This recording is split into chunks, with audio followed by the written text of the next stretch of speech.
I just love everything about Jakobstie, from the different kind of flowers here in white. You can also get them in blue and with dark foliage as well.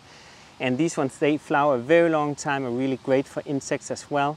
And what I love is that you can, when they are like this dry color over here, I'll just show you, all brown.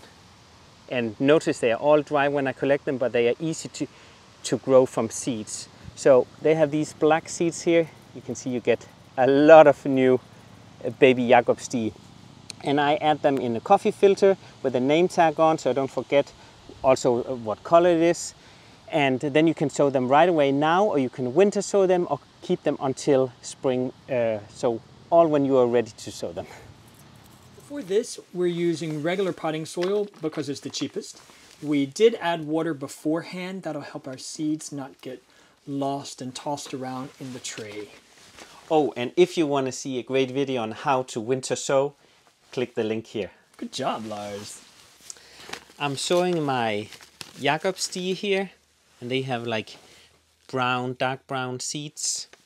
So I'll just really be generous about getting a bunch down here. I'm just emptying the whole thing here, I think. There we go. And I'll add a handful of soil on top, just so they're barely covered here. There we go.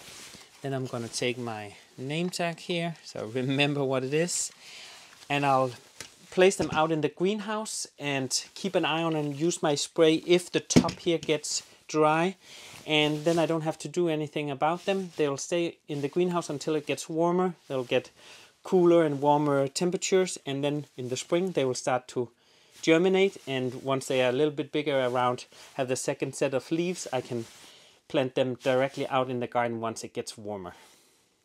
Now it's time to place these in the glass house. They're going to need sunlight, and they're going to need to be watered once every 2 weeks with a little sprayer. Just keep an eye on them.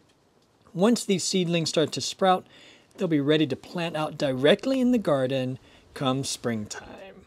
So it has been 3 months, and the tray with all the Jakobstie has sprouted. Once they start to have the second set of leaves here, I have just taken a big clump and planted them in this slightly bigger pot here. And once they're a little bit bigger, I will plant them directly out in the garden. If you don't have the time nor the space to repot, you could also have taken them directly from the tray and planted it out in the garden.